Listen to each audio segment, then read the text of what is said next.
이제 오늘 은혜 주실 하나님 말씀 함께 보겠습니다. 하나님의 말씀 고린도후서 12장 11절 12절입니다. 모니터가 잘 안 들려요? 조금만 높이세요.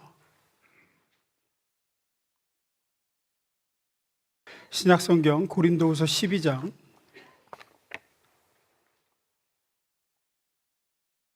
11절 12절입니다.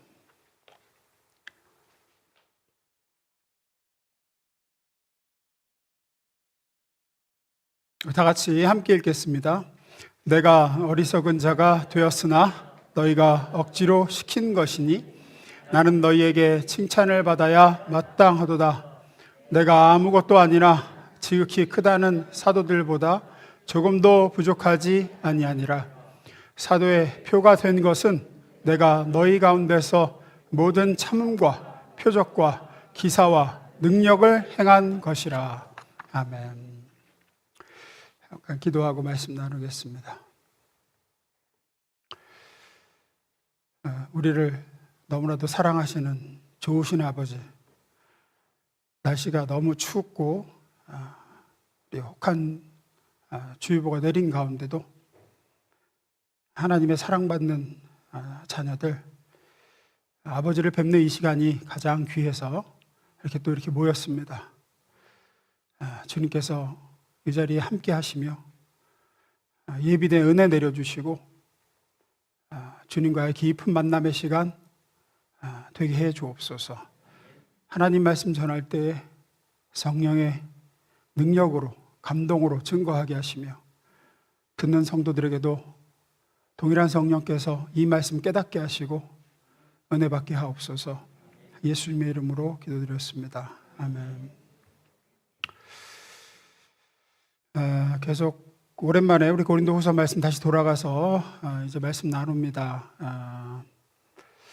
고린도 전서에도 그렇고 후서에도 그렇고 사도 바울이 자꾸 이렇게 얘기하는 것 중에 하나가 뭐냐면, 당시 그 고린도 교회 교인들이 사도 바울의 사도된 자격에 대해서 거짓 교사들의 선동 때문인지 자꾸만 의심을 품고, 또 사도 바울이 이렇게 고린도 교회에서 큰 능력이나 기적이나 이런 것들을 좀 많이 안 보여준 것 같습니다. 그래서 그런 것들을 굉장히 불만족스럽게 생각하는 부분이 있었습니다. 왜 신령한 능력이 없는가, 저 사람은? 왜 큰 기적이나 어떤 뛰어난 은사가 별로 없는가? 저 사람이 하나님이 보낸 일꾼이고 사도라고 한다면 있어야 될 거 아닌가? 맨날 그 바울의 가시 있어가지고 맨날 아프다 그러고, 그러는 거 또 돈도 없어갖고 쪼들리고 이런 거 보면서 이제 의구심을 가졌습니다. 거기에 대해서 바울은 고린도 전서 후서에서 계속해서 자신을 변호합니다. 내가 하나님의 일꾼이다. 하나님이 나를 불러 너희에게로 보내셨다. 나는 오늘 본문에 나오죠. 지극히 큰 사도보다도 조금 더 부족함이 없는 사람이라고 생각한다. 라고 하면서 그런 그들의 오해와 잘못된 생각을 이제 바로 잡아주고 있습니다. 오늘 본문도 그 중 하나인데 이 본문 말씀을 통해서 세 가지로 좀 나눠보려고 합니다. 우리 하나씩 봅니다. 첫 번째 읽습니다. 시작.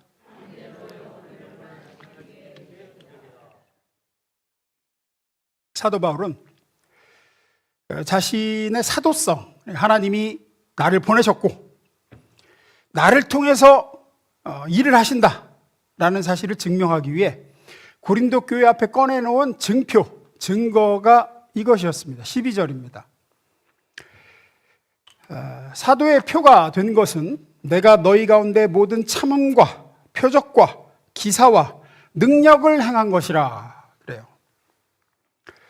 내가 사도라는 증거, 내가 하나님이 보낸 너희를 위한 일꾼이라는 증거는 모든 참음과 표적과 기사와 능력을 행한 거다, 이 얘기를 하죠. 그런데 이 말이 조금 의아스럽습니다. 왜냐하면 사도 바울이 고린도 교인들 앞에서 이런 표적과 기사와 능력을 넉넉하게 행했다 그러면 고린도 교회 교인들이 사도 바울이 하나님의 종이라는 거, 하나님의 일꾼이라는 사실을 의심할 이유가 없습니다.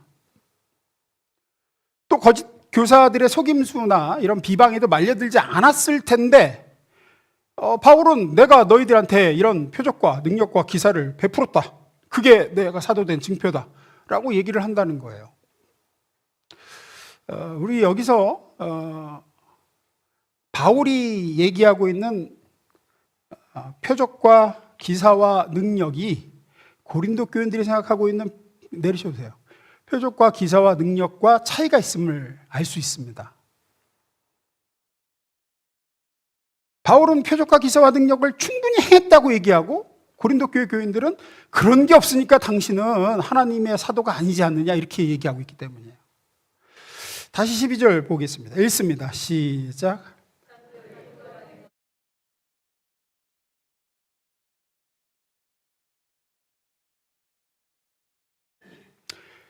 요거를 원문의 뜻을 좀 깊이 생각해 정리할 필요가 있어요.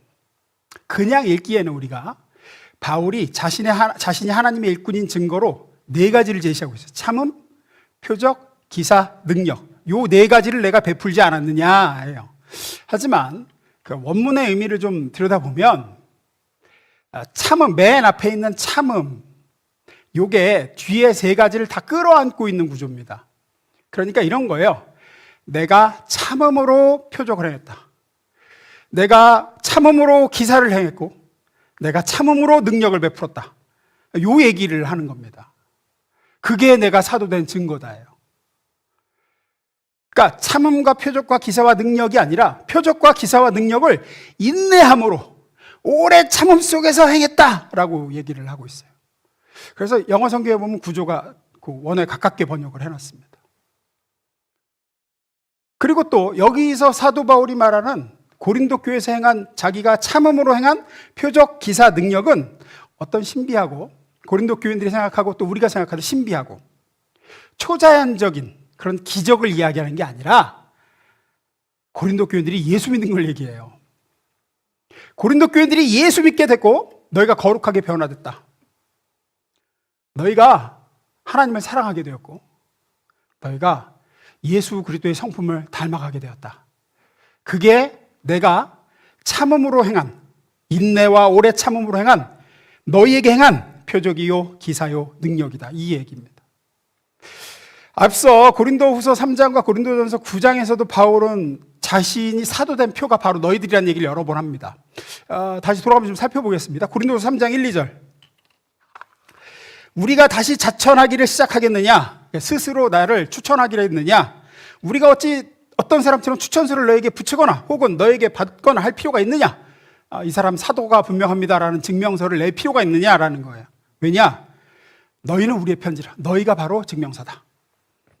우리 마음에 썼고 무사람이 알고 읽는 바라. 너희가 내가 전해준 예수 그리스도의 복음을 통해서 하나님을 알게 되고 믿게 되지 않았느냐? 내가 너희를 섬기고 너희를 목양함으로 너희가 이렇게 성장하지 않았느냐? 너희가 바로 내가 사도된 증거다라는 얘기를 하죠.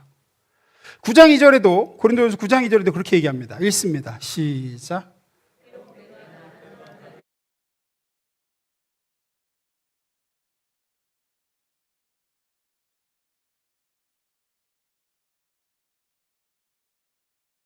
예.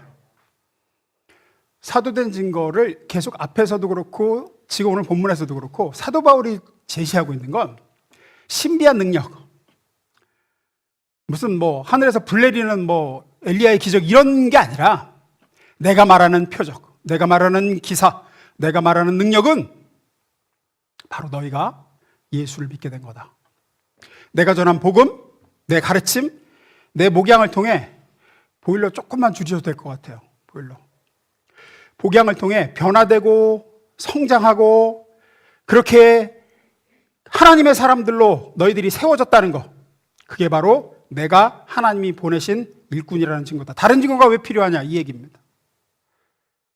따라서 바울이 얘기하는 기적, 능력, 표적은 이들의 구원받고 성화된 거예요. 그리고 그 구원과 성화라는 표적, 기사, 능력을 행하기 위해 자신은 참고 또 참고 인내하고 또 인내했다. 그게 바로 내가 하나님의 일꾼 된 증거다. 그 얘기가 오늘 12절입니다. 이것이 사도 바울이 말하는 기적입니다. 죽은 자가 살아나고 앉은 매가 일어나고 이게 중요한 게 아니라 가장 큰 기적은 죽은 영혼이 중생하여 하나님 앞에 돌아오는 거. 어떤 사람이 참된 하나님의 종이냐 아니냐를 뭘 보고 아느냐? 그를 통해 예수 믿지 않던 영혼이 믿게 되느냐? 그를 통해서 사람들이 변화되고 예수의 제자로 세워져 가느냐? 그거 하나에 달려 있다는 거죠. 이 하나님의 종이라고 일컫는 자, 하나님께 보냄받은 일꾼이라고 일컫는 자를 통해서 그의 말을 전해받은 자들이 예수를 만나는 일이 있는가? 이건 그의 말로 되는 게 아니라 하나님의 성령이 그가 말씀을 전할 때 역사하신다는 증거이기 때문에 그래요. 또 하나님이 이 사람을 통해서 그 영혼들을 만나서 성령의 능력으로 그들의 삶을, 심령을 바꾸시는가? 바울은 이것을 표적과 기사와 능력으로 보고 있습니다. 그런데 이 일에는 반드시 참음이 요구되어진다라는 얘기죠. 참음으로 내가 표적을 행하고 기사를 하고 능력을 행해서 너희가 예수를 만나게 됐고 이렇게 성장했다. 여기서 말하는 참음, 이 인내는 될 때까지 기다리는 참음이에요. 될 때까지 되는 인내죠. 포기하지 않는. 아담의 후손으로 태어난 타락한 인간은 본디 그 속에 신령한 게 없습니다. 거룩한 것이 없어요. 불신자 속에는. 더러운 것만 있고 악한 것만 있습니다. 그래서 가만 놔두면 그 악함으로 인해 악한 열매밖에 맺을 수 없고, 그렇게 하나님께 등 돌리고 죄짓고 살다가 종국에는 영원한 멸망에 들어가게 됩니다. 그렇게 심판의 자리로 갈 수밖에 없는 우리를 하나님이 오래 참으시고 기다리시며 결국 찾아오셔서 그의 능력으로 우리를 바꾸놓으시고 우리 마음과 눈을 고치사 십자가를 보게 하시고 하나님의 사람으로 하나님의 뜻을 기뻐하며 거룩을 사모하는 자로 변화시키는 거죠. 그게 성경에서 나오는 모든 기적 중 가장 큰 기적입니다. 그리고 그 기적은 하나님의 인내, 그리고 하나님의 사람들의 인내, 참음을 통해서 이루어져 갑니다. 두 번째로 넘어갑니다. 읽습니다. 시작. 그런데 어느 시대나 신앙인들이 가지는 잘못된 기대 중 하나는 노력 없이, 인내 없이, 실패 없이, 눈물 없이, 갈등과 고난 없이 그저 앉아서 TV 리모컨 돌리듯이 하나님의 능력으로, 기적으로 뭔가를 한 방에 해결하려고 드는 겁니다. 이단들이 미혹하는 것도 거의 그런 식입니다. 그 시간과 과정 없이 그냥 지금 당장 해결해 주겠다. 이런 게 이단의 미혹 중 하나입니다. 많은 이단들의 특성이 그렇습니다. 거기에 인내가 필요 없습니다. 영혼을 낳고 영적인 아이를 기르는 그 인내와 과정, 시간과 참음이 없이 지금 당장 구원해주고 당장 해결해 주겠다는 거예요. 아세요? 신천지 가면은 그 이만희가 이렇게 써서 줘요. 그거 받으면 구원받은 거예요. 그거 받으면은 14만 4천 안에 들어가서 구원받아요. 그냥 그것이 교주를 향한 믿음이든 충성이든 뭐 그것이 거기서 요구하는 헌금이든 뭐든지 간에 그것만 하면 너는 이거 다 된다. 이렇게 얘기하죠. 하여튼 오랜 시간과 희생과 눈물과 인내와 참음의 과정을 건너뛰고 원하는 것을 지금 당장 해줄 수 있다, 원하는 것을 당장 얻어올 수 있다라는 것은 언제나 사기입니다. 왜냐하면 성경은 언제나 고난 없는 기적을 허락한 적이 없고 인내 없는 승리, 또 그 오래 참음이 없는 영혼의 구원과 성장을 보여준 적이 없어요. 성경에서 한 번도. 전능하신 주권자 하나님도 자신의 능력으로 그렇게 일하지 않으십니다. 인내와 참음과 과정 없이 영혼을 구원하시고 죄사함 받게 하시고 거룩하게 만드시고 그렇게 일하지 않으세요. 하실 수 있으시죠. 그러나 그렇게 안 하십니다. 우리가 죄사함 받게 되고 구원 받게 되는 과정도 보십시오. 예수 그리스도께서 우리를 위하여 오십니다. 오시는데 어떻게 오시죠? 인간 아기로 오십니다. 아기로. 인간 아기로 말구 위에 태어나셔서 30년을 어린아이로 또 사시고 청소년으로 사시고 청년으로 사시고 그렇게 30년을 지내세요. 30년을. 그 기록은 성경에 없어요. 우리가 볼 때 그 시간이 도대체 왜 필요한 거야 싶지만 그 긴 시간을 겪게 하시죠. 그리고 다시 공생의 3년 반을 살아내셨습니다. 우리 생각에 그렇게 할 필요 없이 그냥 33살의 인간으로 딱 오셔가지고 오늘 바로 골고다에서 죽으시면 그럼 뭐 인류의 죄를 대속하시는 거 되는 거 아닌가? 얼마든지 그렇게 할 수 있지 않습니까? 그러나 그렇게 안 하셨다는 거죠. 오셔서 이 땅에 그냥 똑같은 어린이로 또 10대 아이로 사시고 공생의 3년 반을 지나시며 제자들과 당시대 유대인들에게 하나님이 어떤 분이신지, 참된 인간의 삶이 어떠해야 되는지, 무엇이 하나님 나라이고 영생이고 천국 복음인지 설명하시고 또 설명하시고, 선포하시고 권면하시고, 피곤해서 주무시고 또 일어나서 또 그 다음날 또 병자 고치시고 또 가르치시고 논쟁하시고, 그러다가 배반당하고 팔리고 잡히고 순환당하고 모욕당하시고 빌라도 법정에서 골고다까지 십자가를 지고 또 걸어서 가시죠. 그 과정 하나도 하나님의 능력으로 건너뛰신 게 없습니다. 인내와 오래 참음으로 예수님은 그렇게 우리의 죄 사함이라는 기적을, 표적을, 능력을 베푸셨죠.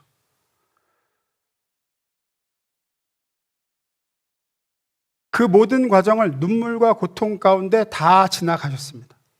하나님은 그 길에 에스컬레이터를 까실 수도 있고 원하신다면 구름을 보내서 옮기실 수도 있는데 그렇게 안 하십니다. 걸어 다니시고 십자가 지고 걸어 올라가시고, 그렇게 또 십자가에 못 박혀 여러 시간을 모욕과 저주와 끔찍한 고통을 감내하시고 참아내시고 돌아가시죠. 그리고 사흘 만에 살아나셨습니다. 그럴 거 뭐 있을까? 쉽게 하실 수 있지 않나? 물론 쉽게 하실 수 있지만 하나님은 영혼을 살리고 세우는 일을 그렇게 안 하신다는 거예요. 우리가 원하는 기적은 그런데 다 어떤 겁니까? 여전히 우리의 기도 제목은 다 어떤 겁니까? 그거 다 건너뛰길 바라잖아요. 그게 우리의 기도 제목이고 우리가 바라는 바고, 지금 당장 필요한 것을 이루어주는 게 기적이라고 생각하고, 노력하지 않고 뭐 그런 과정을 거치지 않고 인내와 오래 참음 없이 뭔가 이루어지기를 기대하고 또 바라보고, 그걸 우리는 기적이라고 생각하고 그걸 능력이라고 여깁니다.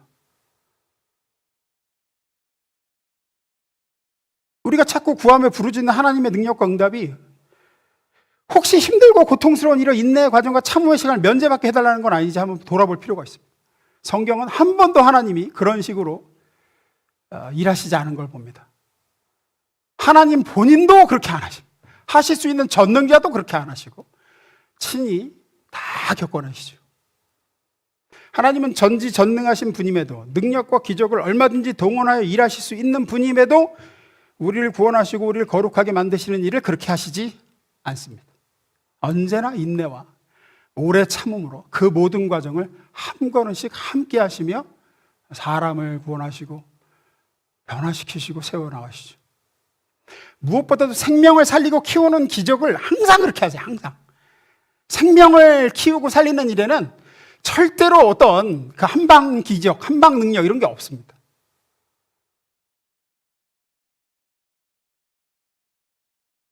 세 번째입니다. 읽습니다. 시작.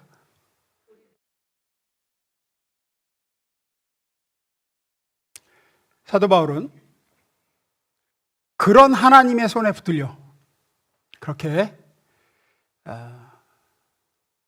인내와 오래 참음으로 이 땅에 오셔서 인간으로서의 삶을 사시고 어느 것 하나 하나님의 능력으로 건너뛰신 바 없이 모든 고통과 고난과 인내로 그 길을 걸어가신 주님은 사도 바울을 이제 부르셔서 고린도 교회로 보내시는 거죠. 아버지께서 예수님을 보내신 것 같이 바울은 그렇게 고린도 교회 성도들에게 보냄을 받았습니다. 그리고 바울은 거기서 예수님처럼 자기도 인내와 또 인내와 참음과 참음으로 너희에게 복음을 전해 너희를 구원받게 하고 너희에게 하나님의 말씀 가르치고 또 가르쳐서 거룩하게 세워갔다라는 얘기죠. 고린도 교회에 있는 성도들은 전부 다 이방 사람들이었습니다. 전부 그냥 하나님이 누군지, 그 아들 예수가 어떤 분인지, 자신들을 구원하기 위한 십자가 죄사함과 그 크신 사랑에 관심도 없고 흥미도 없던 사람들입니다. 그저 하루하루 육신의 정욕, 그 안목의 정욕, 이생의 자랑이 이끄는 대로 살던 사람들입니다. 고린도는 특히나 타락한 도시라 더 그랬습니다. 그런 사람들이 하나님의 자녀가 되고 예수를 알고 그 사랑에 눈물 짓고 찬양하고 거룩한 사람으로 부름받고 거룩한 소원을 갖게 되었습니다. 그것이 가장 큰 그들에게 일어난 기적이었습니다. 바울은 하나님께서 자신을 통해 인내와 오래 참음으로 이 기적을 이루셨다라고 얘기를 하는 거예요. 나로 하여금 참게 하시고 또 참게 하심으로 너희를 이렇게 기르셨다. 저와 여러분도 마찬가지입니다. 우리도 고린도 교인들처럼 주님 알기 전에, 주님 믿기 전에, 예수님 만나기 전에는 죄밖에 선택의 여지가 없던 사람들입니다. 나밖에 모르던 사람들이었는데 우리가 거룩을 소원하게 되었고 하나님을 생각하게 되었고 이웃을 생각하게 되었습니다. 불신자였을 때를 생각해 보십시오. 그냥 불신자들은 저도 그렇고 내가 하고 싶은 게 있고 그걸 할 시간과 돈과 여건이 되면 꺼리낄 게 없습니다. 하면 됩니다, 그냥. 하지만 지금은 어떻습니까? 우리가 모든 일에 대해서 내가 하고 싶고 그걸 할 수 있는 시간도 되고 돈도 되고 여건도 돼도 누구를 의식합니까? 하나님을 의식합니다. 내 마음에만 들면 되는 게 아니에요, 이제. 나는 괜찮고 나는 너무 하고 싶은데 아무래도 하나님이 마음에 들어 하시지 않는 것 같으면 편치 않습니다. 이게 기적이라고요. 이게 기적이에요. 우리에게 일어난 기적입니다. 하나님이 그래 해라 됐다 하시는 지점까지 와야 마음이 편하고 그걸 해도 기쁘지 그전에는 절대 우기고 해봐야 기쁘지 않은 걸 압니다. 평안이 없는 걸 알아요. 이것이 우리에게 일어나는 기적입니다.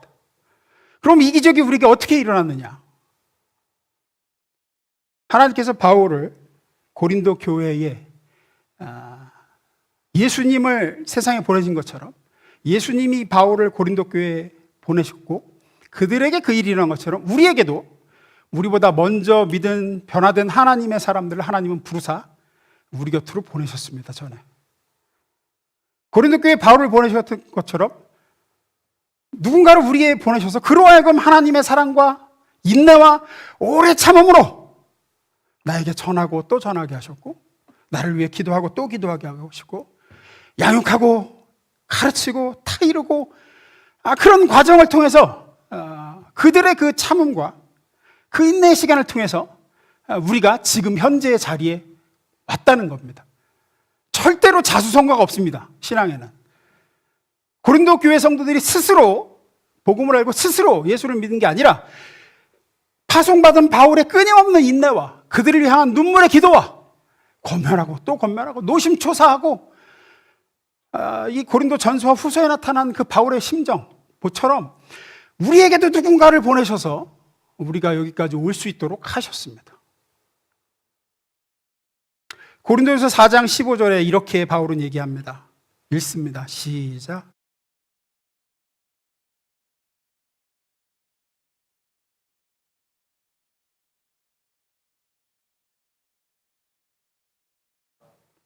사도 바울로 인하여 저들이 예수를 믿게 되었습니다. 사도 바울로 인하여 저들이 영적으로 응애하고 태어난 그들이 양육받고 자라서 이제 영적으로 성장했습니다. 그래서 바울은 저들에게는 영적 아버지 같은 자라고 스스로 얘기합니다. 어떤 의미에서는 부모 같은 거죠.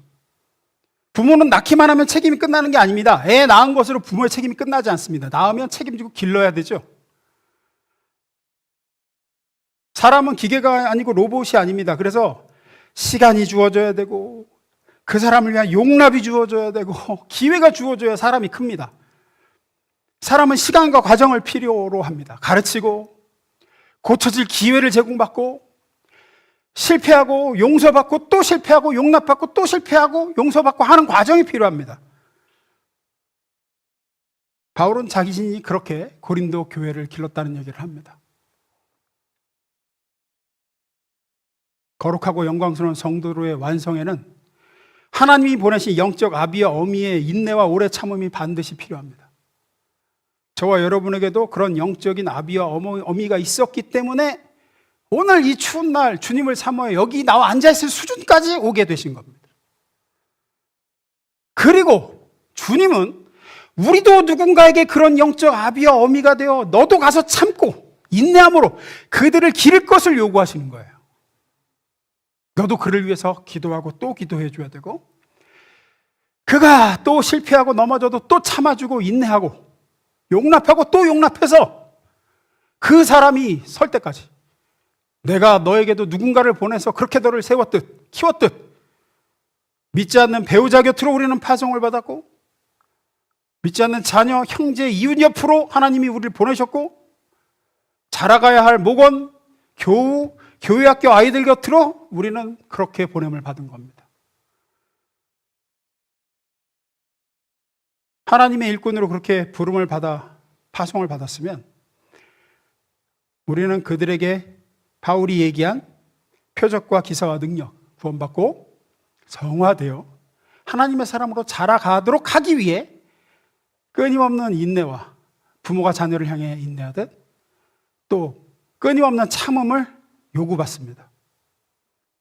그 시간과 과정 내내 우리는 부모의 심정으로 그들을 다스리며 권하며 애타야 될 것이 우리에게 요구되어지는 겁니다.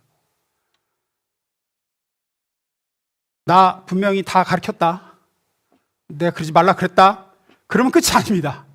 그러면 학원 강사죠. 나에게 맡겨진 시간, 맡겨진 과목 가르치고 그냥 돌아가면 끝이에요. 그것은 바울이 말한 대로 1만 스승입니다. 그리스도 안에 1만 스승이 있어요. 그런 사람들 되게 많아. 되게 많은데 그게 아니라는 거죠. 부모는 아닙니다. 부모는 그럴 수가 없는 거죠. 부모와 자식 간에 나 할 거 다 했다, 너 그거 하지 말라 그랬지, 너 뜨거운데 손대지 말라 그랬다, 내가 분명히 얘기했다. 그리고 끝이 아니죠. 그 다음은 네 책임이야. 이렇게 할 수 있는 부모는 아무도 없습니다. 부모는 자기가 할 도리를 120%, 200% 했어도 자식이 잘못되면 언제나 속이 상하고 내 탓으로 돌리는 거죠. 이것이 참된 부모입니다. 하나님은 우리에게 그렇게 하시고, 하나님이 뽑아서 우리 곁에 보낸 일꾼들에게 그렇게 하라고 하셨고, 이제 저와 여러분에게 그게 누군지는 모르겠습니다. 아마 여러분 마음속에 떠오르는 영혼이 있을 거라고 생각합니다. 가족일 수도 있고 아닐 수도 있고 누굴지도 모르겠습니다. 하나님은 그 영혼을 여러분을 통해서 세우길 바라시는 거죠. 그리고 가서 그렇게 하라고 합니다. 네가 그의 영적인 부모가 되어줘야 된다. 참고 또 참고 기다려주고 기대해주고 충고해주고 권면하고, 그래도 뛰쳐나오면 또 다시 나가서 가출한 아이를 찾아 헤매는 부모처럼 어떻게든지 데려다가 주님 곁으로 데려오게 하려고 하고. 말씀 마무리 있습니다. 기적 중 가장 큰 기적, 진짜 기적은 죄 가운데 죽은 영혼이 예수 믿고 구원받는 겁니다. 구원받은 영혼이 병원화되고 성장하여 예수 닮은 제대로 세워지는 데 있습니다. 그런데 여기에는 속성도 없고 꼼수도 없고 한방도 없습니다. 예수님이 그러하셨듯 생명을 해산하고 키우는 시간과 과정과 참음과 인내가 반드시 요구되어집니다. 그거 없이는 생명은 자라지 않는다고 성경은 얘기합니다. 하나님은 우리를 낳고 키우시기 위해 먼저 믿은 누군가를 우리의 영적인 아버지로 어머니로 그 전에 보내주셨습니다. 여러분이 기억하실지 안 하실지 모르지만 수많은 사람들의 그런 기도와 노심초사와 애타는 마음과 붙들어줌과 그 속에서 우리가 이렇게 자랐습니다. 그렇게 자란 우리에게 하나님은 똑같은 요구를 하십니다. 너도 내가 보낸 그 영혼에게, 너의 곁에 둔 그 영혼의 영적인 아비와 어미로 내가 너를 보냈으니 똑같이 오래 참음과 인내로 그 영혼을 낳고 키워야 된다. 이것은 절대로 우리 힘으로 가능하지 않습니다. 제가 일찌감치 깨달은 바입니다. 절대로 안 됩니다. 설교 말씀 듣고 그래 인내해야지, 그걸로 절대 안 됩니다. 나도 오래 참아줘야지, 안 됩니다. 매 순간 부어주시는 은혜가 있어야지만 가능합니다. 우리는 인내와 참아줌이 가능한 존재가 아니에요. 이걸 빨리 깨달으셔야 돼요. 우리 속에는 그럴 만한 힘과 성품이 없어요. 절대 없습니다. 그래서 하나님은 우리 안에 있는 것으로 인내하라 참으라고 하지 않으시고, 당신께 끊임없이 매달려 그 은혜와 그 공급의 사랑으로 다른 사람을 향해 오래 참아낼 수 있게 하기를 원하세요. 그래서 충만한 오래 참음과 인내의 사람은 예외 없이 기도의 사람인 이유가 여기 있습니다. 아침마다 이렇게 늘 새롭게 부어주시는 은혜 없이는 아무리 결심해도 참아주는 걸 계속할 수 없다는 사실을 깨닫기 때문에 인내의 사람은 기도의 사람이 될 수밖에 없어요. 어젯밤에는 죽일 듯이 미워했던 사람을 향해서 이튿날 아침 기도하는 가운데 주님의 은혜가 막 강물처럼 밀려와서 다시 또 용서할 수 있게 되고 용납할 수 있게 되고 주님 주에 애통하는 마음이 내 속에서 불붙듯 하고 포기할 수 없고, 이것은 영혼을 책임진 하나님의 사람만이 경험할 수 있습니다. 흔히 기도 제목이 없다라고 말하는 사람들이 있습니다. 기도 제목 별거 없어요. 기도 제목이 있냐고 특별한 거 없어요.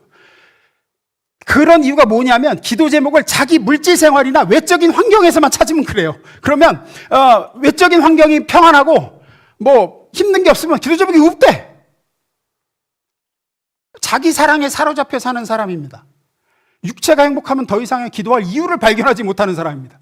그러나 수요 기도에 나오신 분들 정도 되면 그 수준이 아니라고 생각합니다. 내게 맡겨진 영혼, 그게 가족이든 교우든 전도 대상자, VIP든 뭐 목원이든 교회 학교 우리 반 학생이든 교회 안 나오는 그 사람이든 맡겨진 영혼이 있는 사람, 하나님이 그 영혼에게 나를 파송한 사람은 그를 품고 길러내기 위한 기도 제목이 항상 넘칩니다. 항상 넘쳐요. 항상. 기도 안 할 수가 없어요. 오늘도 내 안에 이 오래 참음과 인내가 불가능하다는 사실을 절감하시고, 하나님이 여러분을 누구에게 파송하셨는지 그 영혼을 생각하시면서 내게 그를 향한 오래 참음과 인내로 그를 참된 표적과 기사와 능력인 구원과 성화로 이끌 수 있도록 해달라고 기도하는 저와 여러분 되시기를 주의 이름으로 축원합니다. 기도하겠습니다.